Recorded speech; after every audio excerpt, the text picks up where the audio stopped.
Bonjour à toutes et à tous, c'est Nathalie pour la vidéo du dimanche. J'ai toujours la crève, c'est comme ça, cette saison.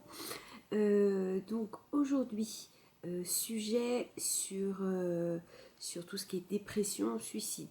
C'est pas très gai pour ce dimanche, hein, mais d'une part, on me l'a à demi-mot. Les gens étaient un petit peu gênés de m'en parler, demander, et puis j'ai lu énormément de choses en ce sens. Alors, personnellement, je ne suis pas du tout quelqu'un de suicidaire, de dépressif, ni quoi que ce soit. Et ce qui s'est passé, je crois que j'en avais déjà parlé lors d'une vidéo précédente au tout début, enfin je suis plus sûre, mais je crois, les traitements peuvent avoir une influence abominable, il n'y a pas d'autre mot, sur vous. Je vous explique. Moi, donc c'était, ça date déjà d'il y a longtemps, mes filles n'étaient pas grandes, j'ai eu du Rebif 44. C'est un traitement qu'il ne faut déjà absolument pas prendre si vous avez des petites tendances à la dépression et tout. Bon, moi on me l'a donné puisque ce n'était pas le cas. Et très très vite, j'ai eu des sensations un petit peu bizarres, c'est-à-dire que j'avais qu'une envie, c'était de me jeter sous un train. Je pense qu'on peut avoir d'autres occupations. Et je savais que je pouvais faire du mal à mes filles. Donc je me souviens d'une fois où vraiment j'étais très très mal. J'ai dit à mon mari, j'ai dit prends les filles, amène-les parce que je vais leur faire quelque chose, je vais leur faire du mal. Euh, donc ça va que j'avais encore la présence d'esprit de m'en rendre compte, mais bon, ça aurait pu mal tourner. Donc en fait, j'en ai parlé à mon neurologue de l'époque, et la seule chose qu'on m'ait dit, c'est bon, c'est bien, l'essentiel c'est que vous vous en rendiez compte. Oui, enfin bon, on ne dit pas ce genre de choses, puisque j'aurais très bien pu un jour ne pas m'en rendre compte, et puis ben, là, passer à l'acte, soit sur moi, et surtout sur mes filles. Donc je l'ai eu pendant 6 mois.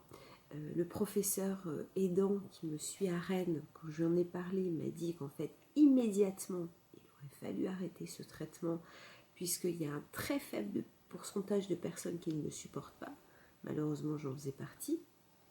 Donc voilà, tout ça pour vous dire, c'est pas pour raconter ma petite histoire, mais tout ça pour vous dire qu'un traitement peut avoir, là je vous parle du rebif, mais il y en a sûrement d'autres de toute façon, peut avoir un effet indésirable sur vous. Donc d'autant plus si à la base, je vous dis, vous avez des prédispositions.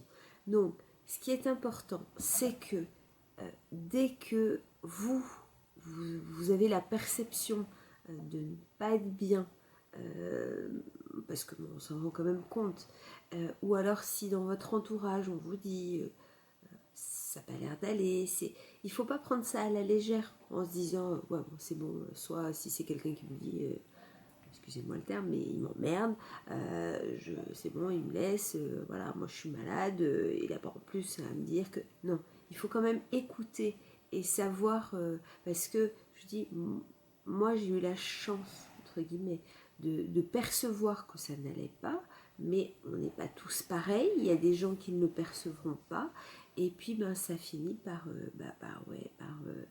un suicide, voilà. Donc ça, ou une prise de volant alors qu'on ne devrait pas, enfin, donc surtout, ce qui est important, c'est que vous vous fassiez aider.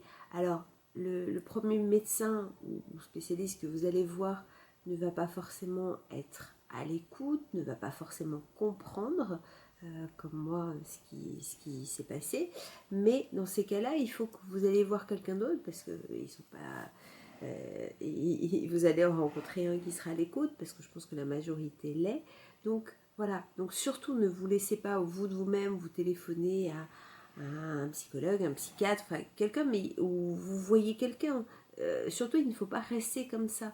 Moi, il y a des personnes qui m'ont écrit en me disant, ouais, je me sens seule, j'ai envie de parler à personne.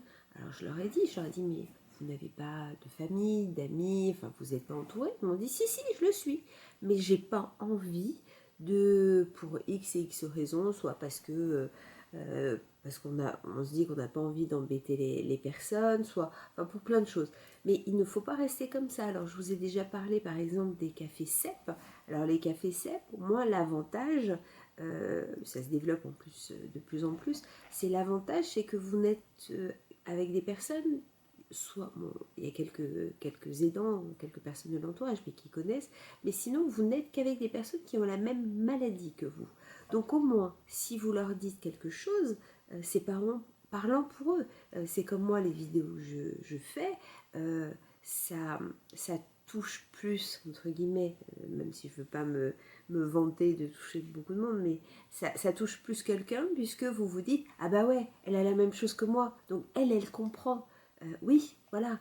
Même si on a des choses qui peuvent diverger parce que moi je vais avoir ça et pas vous et vice versa, mais voilà, mais au moins on se comprend.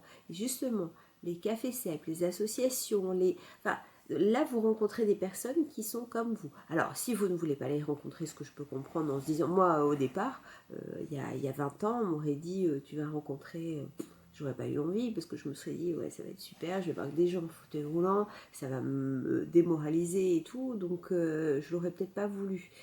Maintenant c'est vrai que en vieillissant, je revois un petit peu ma copie, mais c'est le fait de se dire on peut rencontrer des personnes qui sont comme nous. Donc soit vous vous faites aider, enfin le fait de pas, vous n'allez pas non plus pour aller y chouiner et tout, mais le fait de pouvoir parler avec des personnes qui vous comprennent complètement, c'est super important. Si vous ne voulez pas de ça, eh bien je vous dis, vous voyez un psy, vous voyez, il peut y avoir certaines assistantes sociales, enfin, mais il faut vous faire aider. Surtout, ce qui est important, c'est de ne pas rester s'enfermer dans sa dépression, puisque une dépression, et c'est pas que pour les gens qui ont des CEP, hein, c'est toutes les dépressions, vous savez pertinemment que c'est un effet, un cercle vicieux, puisque vous enfermez là-dedans, et puis plus ça va, plus le temps passe, et moins vous en sortirez. Donc puis quant au suicide, non, c'est pas envisageable, quoi. C'est vraiment voilà, donc non. Donc moi, c'est mon mot là que je veux faire passer, c'est que je lis tellement de choses abominables, de gens qui baissent les bras. Alors, je le comprends forcément que des fois on a envie de tout foutre en l'air, mais non, c'est pas la solution. Et puis des fois, je pense que nous, on a nos sentiments qui sont démultipliés. C'est assez pénible parfois, c'est-à-dire que vous pouvez pleurer pour un rien, vous pouvez... donc ça, c'est très difficile à vivre. Donc des fois, d'une petite chose qui est au demeurant très simple à régler, la personne va s'en faire une montagne. Et moralité, ben moi je lis des trucs, ouais, j'ai ça. Alors qu'en fait, en fin de compte, on parle et c'est rien. Enfin, c'est rien. Je m'entends, voilà. Mais donc voilà, donc je vous engage d'une part à essayer de voir, mais comme je dis toujours, moi je vois la bouteille à moitié pleine, mais je sais que c'est pas facile et qu'on est tous différents, mais c'est... Puis moi je pense toujours au...